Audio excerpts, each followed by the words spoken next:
Muchísimas gracias, Cintia. Yo les comento, esto empezó en realidad como una intuición, o sea, hacía años que venía pensando que queríamos devolver algo al Lengüitas.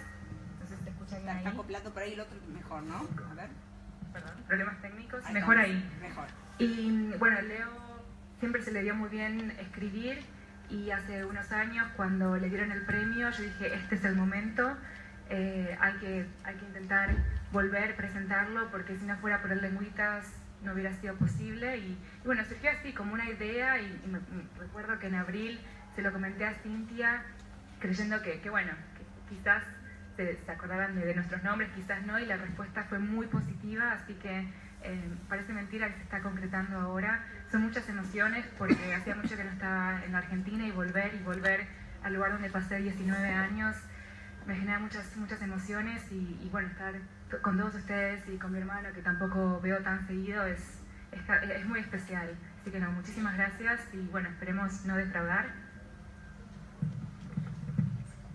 Yo quiero adherir a las palabras de Bren, sí quiero agradecerle personalmente a Cintia, bueno, a Alejandra que hoy no pudo venir, a mi hermana que fue, digamos, la que tuvo la iniciativa y me siento honrado sí, de tenerla acá, como dice ella, nos vemos contadas veces al año, hablamos todos los días, pero bueno, no estamos en el mismo lugar, tenemos también a nuestra madre acá presente y bueno, agradecerle lógico a todos ustedes por estar acompañándonos y como comentaba ella, para nosotros es muy especial volver a esta casa, porque bueno, mucho de lo que somos como profesionales y más aún como personas se lo debemos a esta escuela, entonces es un humilde homenaje o tributo de alguna forma que queremos también rendir a esta casa, ¿no? Así que de verdad muchísimas gracias, de corazón son muchas emociones hoy. Y lo que hemos pensado, seguro que algunos tuvieron la posibilidad de ver el programa, era hablar un poco de todo el proceso de escritura y traducción. Muchas veces asistimos a presentaciones del libro y es raro ver al traductor con el escritor, ayuda mucho que seamos hermanos creo, pero nos pareció que era una novedad presentarlo así y bueno, lo que decidimos hacer es hablarlo, así es algo más informal. Le voy a estar contando un poco cómo surgió la idea del libro y yo irme echando los problemas que tuve al traducirlo y después para terminar contarles brevemente mi propia experiencia a intentar homologar mis títulos que bueno, que espero que muchos algún día también puedan probar, así ponemos el Lengüitas en el mundo. Así que la idea es concluir con un poco de información más práctica para los estudiantes, para los traductores y profesores que bueno, que ya están ejerciendo e intentar entre todos darle mucho más vuelo al título que tenemos, que vale mucho y que puede valer mucho más también. Así que bueno, vamos a empezar un poco con el libro entonces. Sé que no todos han tenido la oportunidad de leerlo, se los recomiendo, es muy bueno, es una opinión muy sesgada, pero a mí me gustó mucho. Tenemos ejemplares, eso también. Hay ejemplares y hay también mucho material del Colegio de Traductores de Gran Bretaña, así que después vamos a estar repartiendo. Pero me gustaría preguntarle un poco a Leo, para los chicos que no tuvieron la posibilidad de leerlo todavía, si tuvieras que decirnos en pocas palabras de qué trata el libro de El hombre de las mil caras, ¿cómo? Bueno, siempre da un poco de pudor hablar de los textos de uno. Además, bueno, más allá de lo que se dijo, yo tampoco es que trabaje de escritor, es algo que hago porque me gusta mucho y bueno, tuve la suerte de recibir un premio y me estimularon mucho para esto, como decía, ¿no? Mi hermana, mi mamá. Es un libro de cuentos, son 11 cuentos. En materia de temas, de temática, diría que uno de los ejes quizás gira en torno al proceso creativo. Intento trazar un espejo entre la creación, quizás en la teoría creacionista, ¿no? Según la cual hay un Dios que crea al hombre, que se ve reflejado en el hombre y luego el hombre acaba revelándosele. Y por el otro lado, sí, el trabajo del artista, del hombre que crea su arte, que se ve reflejado en ella, y el arte termina emancipándose, termina cobrando forma propia hasta adoptar la forma de una nueva realidad, ¿sí? Que se le revela. un poco jugando con la idea de, bueno, hasta dónde la realidad no copia el arte, ¿no? Que no es una idea tampoco muy original, ya había un montón de autores que juegan con esto. Oscar Wilde decía que la vida imita el arte mucho más de lo que el arte imita la vida, o bien cuando Borges hablaba de la historia que copia la literatura. Pero bueno, diría que ese es uno de los ejes centrales del libro. Muchos de los personajes, en todo caso de los cuentos, bueno, algunos de ellos son artistas, pero están como sometidos a un poder que muchas veces viene dado por un dios, por otros artistas, que, bueno, varias veces sigue también una lógica subvertida, tiránica, y eso lleva quizás al segundo gran eje, diría yo, del libro, que gira, sí, o pasa en todo caso por esa necesidad de revelarse a toda imposición, no dejarse llevar por dogmas, no quedarse con primeras lecturas. Y después, bueno, hay otros temas también que se tocan, no sé hasta qué punto lo logré, pero tangencialmente, el arrepentimiento, la culpa. Después, bueno, hay también quizás elementos, sin ser yo un perito en la materia, pero que remite más a la filosofía. Está, por ejemplo, la teoría del eterno retorno, ¿sí? Esto de que la historia se repite, de que la esencia del hombre no varía, que en algún sentido, tal vez pienso no esté tan errado, ¿no? Porque bueno, el hombre parece incurrir una y otra vez en los mismos errores, o por lo menos atravesar épocas que se asemejan quizás a otras anteriores. Y sí, y diría que esos son un poco los temas. Después también la idea de que, bueno, toda construcción artística también se vale de imitaciones, de plagios, esto de que quizás nada nuevo puede inventarse. No necesariamente que yo crea en eso, pero bueno, aparece también en uno de los cuentos, ¿no? Así que, bueno, esa es un poco la idea, ¿no? Para resumir. Pero... Muchas gracias, Leo. De hecho, si te parece bien, hay un párrafo que me gustaría leer, que cuando estaba traduciendo el libro me pareció que definía muy bien uno de los ejes temáticos, quizás el primero, del proceso creativo. Y de hecho este es el primer párrafo del cuento que le da nombre al libro, se llama El hombre de las mil caras, y empieza así. Debí haberme prefigurado todo al oír a aquel jovenzuelo arrogante hablando de pintores capaces de hacer desaparecer cuanto trazo les hubiera sido deparado por su tiempo, hasta encontrarse con un lienzo virgen en el que pudieran desplegar su imaginación y perfilar el mundo a su antojo. Vaya insolencia, jugar a ser Dios. Y a mí es un cuento que me dejó reflexionando, porque como vos decías, y quizás algunos podrían llegar, si se encuentran un poco desprevenidos, podrían llegar a leer entre líneas una herejía, pero en realidad es casi como queda el planteo filosófico: si no seremos el sueño de un Dios, de un creador superior. Y bueno, sí me pareció que resumía muy bien el eje de tu libro. No sé si esto, digamos, coincidís con esa postura o no. Bueno, sinceramente a esta altura lo conoce mejor ella que yo el libro. Y no, bueno, sí, no hay que dejar de decir que es mi hermana también. Sí, yo creo que, bueno, quizás es un poco como dice ella, porque de hecho cuando yo imaginé o pensé ese cuento, antes de escribirlo, digamos, cuando lo concebí un poco como, sí, un hilo conductor, un denominador común, si se quiere, en todo caso de los demás cuentos. Bueno, de hecho, sí, rescaté el nombre de ese cuento también para el libro. Bueno, ese es un poco el espejo también del que hablaba antes. Sí, es verdad que condensa bastante la idea. Ese cuento es una enumeración de varias corrientes filosóficas. Esa frase en particular remite a Platón, que habla, bueno, de una nueva sociedad, de un nuevo hombre, y después, bueno, se van tocando distintos pensadores a lo largo del cuento, o eso intenté por lo menos, y está Nietzsche también, que habla de un nuevo hombre, el superhombre, y Hegel, Leibniz, otros filósofos.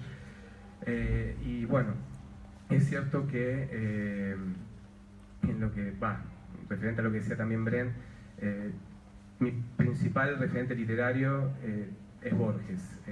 Varios de los temas, en todo caso, que toco, que lógicamente no lo hago con la misma capacidad y calidad de él, bueno, me vinieron dados por cuentos suyos, y quizás en ese momento sí tenía también presente la idea de las ruinas circulares, que bueno, tampoco voy a revelar demasiado cuál es la idea de ese cuento de Borges para el que no lo haya leído, pero tenemos a un hombre que sueña a otro hombre y hacia el final se encuentra con una sorpresa no demasiado grata, ¿no? En relación un poco hacia de dónde viene la historia esta de crear o trabajar en torno al proceso creativo, ¿no? Y bueno, ahora mechando esto un poco con el proceso de traducción, cuando yo estaba leyendo la obra y se habla del poder creativo, y por lo general uno lo suele pensar mucho para el artista, para el escritor, pero no siempre lo pensamos como el traductor. El traductor, mucha gente tiene la idea de que simplemente vuelca el contenido de una lengua a otra lengua y que el proceso se acaba allí. Por supuesto que yo no pienso en este caso convencer a nadie, porque sé que la mayoría de los que estamos acá sabemos lo difícil que es traducir un texto. Pero me quedé pensando, y la verdad creo que el traductor crea, y crea en todo momento, desde la primera palabra de cualquier texto que va a traducir. No necesariamente crea texto, crea conjeturas, tiene que asignar el significado a una palabra que por ahí tiene múltiples acepciones, y al hacerlo le va a dar una versión completamente distinta al texto. De hecho, hay uno de los cuentos que se llama La réplica, y que, bueno, si uno toma la palabra completamente fuera del contexto, y si peco como muchos traductores, siempre me refiero al contexto, uno podría traducirlo como reply, podría traducirlo como copy, y en realidad uno necesita todo el texto para intentar buscar una palabra que cubra las dos acepciones. Y bueno, eso uno lo hace creando. En mi caso yo tuve mucha suerte porque no fueron solo conjeturas en el aire. Cada vez que tenía una duda, cazaba el teléfono y lo llamaba a mi hermano, que me facilitaba otras pistas para seguir construyendo una representación que se acercara quizás a lo que él había tenido en mente. Pero también es cierto que muchas veces mis interpretaciones no coincidían necesariamente con lo que él había pensado. Así que bueno, sí fue un ejercicio muy interesante, que no siempre lo podemos hacer, ya sea porque son obras que nos llegan de escritores o fallecidos, o no tenemos la posibilidad de contactarnos, pero bueno, tengo que reconocer que me hizo toda la labor mucho más sencilla. Ahora, Leo, vos nos hablás muchísimo de los elementos que incorporaste en tu obra, y tocaste varias de las corrientes filosóficas. También, sí, tengo que reconocer que lo que noté en tus obras es muchísima intertextualidad, una multiplicidad de voces, a punto tal que si tuviera que retitular la obra diría que no es el hombre de las mil caras, sino el hombre de las miles de voces. ¿Qué papel juega la intertextualidad en tu obra y en general, o en tu interés por la literatura? Antes de responder a la pregunta, quiero decir algo, no es tampoco un gesto de complaciente y mucho menos, pero admiro lo que hacen, ¿sí? Porque no es por menospreciar en todo caso lo que hace el escritor, pero el traductor, como bien decía ella, se tiene que ceñir a algo que ya está, tiene que partir de conjeturas. Yo soy de la idea de que una vez que el texto, sí, se escribió, se creó, bueno, ya es de aquel que lo lee. Pero bueno, es verdad que para llegar a otras lenguas, de la forma más fiel, quizás a la versión primigenia, hay que estar en el lugar también de traductor, sí. Y sinceramente, bueno, ella dice, ¿verdad? Podía agarrar el teléfono, preguntarme, pero me asombraba cómo encontraba, sí, el sentido que yo le había querido dar a las palabras. Sí, realmente me dejaba anonadado en el buen sentido. De hecho, no lo digo por compromiso, mucho menos, pero me gustan más los textos en inglés, sí, que además lo siento como una construcción conjunta con ella, que en la versión original, ¿no? Y por ahí tengo que acotar que la lengua del Leo es el francés, no el inglés, así que quizás por eso los aprecia más, pero no. Realmente salió genial. Y no es por tirarle flores, pero no, en cuanto a la intertextualidad, bueno, un poco sí, lo que comentábamos antes, bueno, de hacer énfasis en esa idea de, bueno, que nada nuevo quizás puede inventarse, de que uno ya parte también un poco condicionado por las estéticas que hereda, y también haciendo un reciclaje, un poco, sí, en analogía, digamos, a la ciencia, ¿no? Que los científicos, los hombres de ciencia parten también de lo que heredan. Y en mayor medida diría que fue para rendir homenaje a escritores que me marcaron, que me gustan. Es cierto, en relación a lo que Bren dice, no sé tampoco cuán bien logrado estará, pero intenté quizás como un ejercicio de mímesis impostar, imitar algunas voces, a veces de manera más burda, a veces quizás haya salido un poco mejor.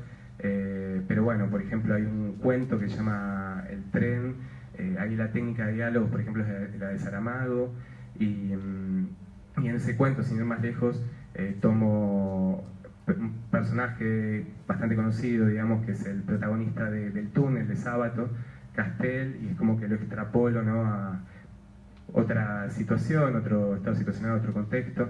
Y intenté hacer algo parecido con otro cuento, también con un personaje de la obra de El maestro y Margarita, de Bulgakov, pero en general lo hago más, o lo hice más con la idea de rendir homenaje, ¿no? Y quizás fundamentalmente a Borges, como decía antes, que justo coincidió, ¿no?, por obra del azar, la publicación de este libro con el 30º aniversario de la muerte de él, ¿no? Bueno, el año, quiero decir. Pero, sí. Bueno, volviendo un poco al tema de la intertextualidad en la traducción, como ya habrán visto, creo que Leo nombró muchísimos autores y obras de las cuales yo mucho no tenía conocimiento, y cuando me ofreció traducir la obra lo sentí como un gran privilegio. Cuando empecé a ver la obra me di cuenta en el desafío, claro, lo que tenía que leer. Con las primeras lecturas instrumentadoras marqué muchísimas deficiencias o espacios que tenía que perfeccionar para poder llevar a cabo la traducción. Y bueno, no fue solo la expresión, no fue solo trabajar con el estilo de Leo, que es muy particular. Él usa muchísimas subordinadas que no siempre van tan bien en el inglés. Fue más que nada también el contenido, era un contenido enciclopédico que yo no siempre contaba, así que tuve que realmente prepararme mucho, desde leer, releer obras como El túnel, leer por primera vez cuentos de Borges, hasta ver películas. Leo usa muchos elementos audiovisuales, así que vi como 5 veces una película danesa, Reconstrucción de un amor, que es muy buena, que Leo usa mucho como eje para uno de sus cuentos, Si tú eres mi sueño, yo soy el tuyo. Y la verdad que bueno, fue una experiencia muy muy grata, y creo que siempre me recuerda lo mucho que hay que prepararse y lo mucho que hay que estar, digamos, la disciplina que hay que tener a la hora de traducir para poder hacerlo lo mejor posible. Pero bueno, hay no sé, eso habría que, vamos a ver cómo lo juzgan los lectores. Pero bueno, hay un cuento en particular que se llama La invención de un héroe, sí, del héroe, que es un cuento muy interesante. Fue complicado traducirlo también. Lo que hace Leo es tomar, es muy experimental, toma un autor, que no voy a decir cuál es, porque si no estoy develando un poco el libro, pero toma un autor clásico, que nosotros vemos mucho en esta carrera, y toma todas sus obras y las rompe hasta su estructura básica. Toma párrafos que son imprescindibles en cada obra, y una vez que tiene todos los ladrillos, los vuelve a reorganizar de una forma completamente distinta. Crea un cuento a partir de otros cuentos, recreando esas voces. Eso fue muy interesante. Muchas de esas frases ya estaban traducidas, así que conté con una ventaja nuevamente. Pero es muy interesante, y también remite mucho a esa temática que él mencionó de que nada se puede inventar de nuevo. Pero acá usa voces que ya existen, y simplemente poniéndolas en otro orden genera una nueva voz. Y bueno, justamente este es un tema que aparece muchas veces en los cuentos, como en la réplica también, que es mi cuento favorito, aunque Leo no le gusta mucho, pero no sé si quieres decir algo de la réplica. Pero... Bueno, ya dijo mucho más de lo que yo hubiera podido decir de cualquiera de los dos cuentos, la verdad. No, yo simplemente los escribí en su momento, pero bueno, en el caso del primer cuento que comentó ella, sí, no sé tampoco cuán experimental, quizás es cierto, rompe por ahí con algún convencionalismo. A mí me gusta mucho Vargas Llosa. Uno de los puntos fuertes quizás de él es el juego de diálogo que tiene, ¿no? Las audiembres así de diálogos que teje. Bueno, yo lógico, en 3 páginas tampoco desarrollé mucho la teoría de pasos comunicantes que tiene, pero quizás sí me sirvió en un momento inicial como para encarar la idea. Y como